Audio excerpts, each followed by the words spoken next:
Hello everyone, welcome back to the channel. इस video में मैं बात करने वाला हूँ अपडेट्स के बारे में जो रिसेंटली गवर्नमेंट ऑफ कनाडा ने अनाउंस किए हैं, specially for international students, spouses और ओपन वर्क परमिट होल्डर्स के लिए। So without wasting any time, let's get started.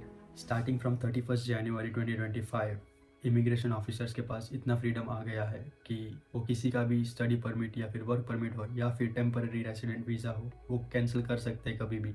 अब आप सोच रहे होंगे कि ये तो पहले से ही होता हुआ आ रहा है। Yes, you are right. But अब इमिग्रेशन ऑफिसर को किसी पे भी 1% डाउट होगा कि ही और she will not leave the country after duration of her his और her stay in Canada. So on the spot cancel कर सकते हैं स्टडी परमिट, वर्क परमिट या फिर टेम्पररी रेसिडेंट वीज़ा। अब परमिट कैंसिल हो सकता है अगर कोई पर्सन इनएडमिसिबल हो जाता है। यहाँ इनएडमिसिबल का मतलब है किसी पर्सन का क्रिमिनल रिकॉर्ड होना या फिर हेल्थ कंडीशन जो पब्लिक हेल्थ के लिए रिस्क क्रिएट कर सकता हो कनाडा में, या फिर सिक्योरिटी कंसर्न भी हो सकता है। इतना ही नहीं, अगर किसी ने इमिग्रेशन रूल्स वायलेट किए हो, जैसे ओवरस्टे करना या फिर डॉक्यूमेंट्स में रॉन्ग इन्फॉर्मेशन देना, तो भी परमिट कैंसिल हो सकता है। अगला मेजर चेंज है टेम्पररी रेसिडेंट रिडक्शन। आईआरसीसी का 2025 से 2027 तक का इमिग्रेशन लेवल्स प्लान अनाउंस हो चुका है, जिसमें स्टूडेंट्स और वर्कर्स के लिए लोवेस्ट टारगेट सेट किए गए हैं। मतलब ये है कि 2025 और 2026 में टेम्पररी रेसिडेंट्स का टोटल नंबर रिड्यूस होगा।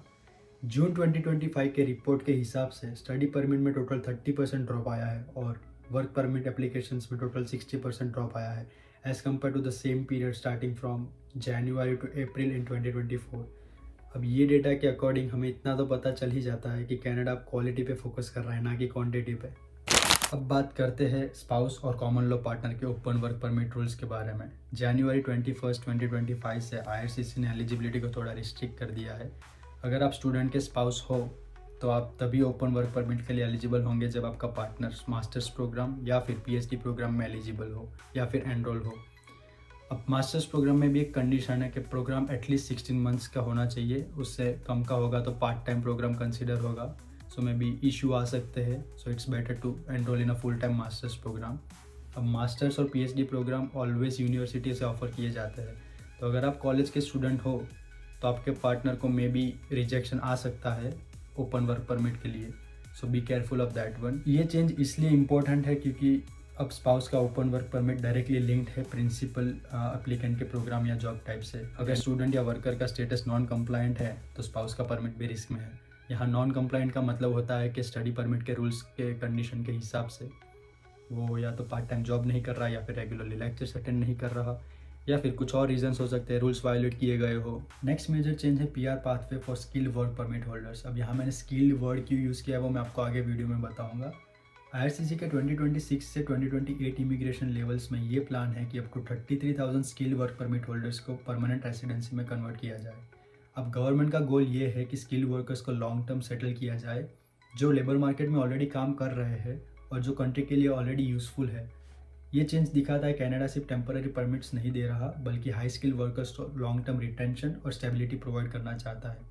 सो if you are already working in skilled occupation, so it's a golden opportunity for you to apply for your PR. चलो अब समझते हैं ये चेंजेस हमारे लिए क्यों इंपॉर्टेंट है। तो सबसे पहला, क्वालिटी ओवर क्वांटिटी। कनाडा अब टेम्पररी वीज़ा रिड्यूस कर रहा है और अब फोकस सिर्फ जेन्युइन स्किल और कंप्लाइंट एप्लीकेंट्स पे ही है। अब अगर आपको याद हो तो मैंने वीडियो में पहले नॉन कंप्लाइंट एप्लीकेंट्स के बारे में बताया था, तो उसका ऑपोजिट है कंप्लाइंट एप्लीकेंट्स, जो रेगुलरली क्लासेस भी अटेंड कर रहे हैं, स्टडी परमिट के रूल्स भी फॉलो कर रहे हैं और जॉब भी वही कैटेगरी में कर रहे हैं जो स्पेसिफिकली मैंशन है उनके स्टडी परमिट में।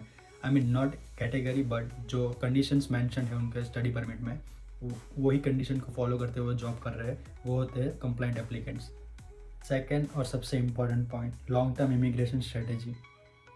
जैसा मैंने पहले वीडियो में बताया था, PR pathway for 33,000 skill work permit holders दिखाता है कि गवर्नमेंट सिर्फ टेम्पररी एडमिशन नहीं चाहता, बल्कि स्किल वर्कर्स को रिटेन करके कनाडा में लॉन्ग टर्म सेटल करना चाहता है।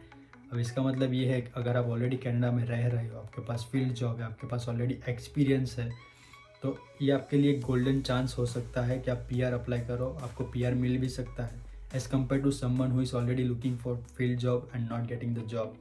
आज की वीडियो में इतना ही। आई नो मैंने उतना कुछ डिटेल में कवर नहीं किया है, बट मुझे जो इम्पोर्टेंट लगा वो मैंने सारे स्टेप्स ब्रेक डाउन कर दिए हैं आपके लिए, जितना ईजी हो सके उतना। अगर आपको वीडियो अच्छा लगा हो तो आप एक लाइक कर सकते हो, otherwise it's up to you. Thank you so much for watching. मिलते हैं नेक्स्ट वीडियो में।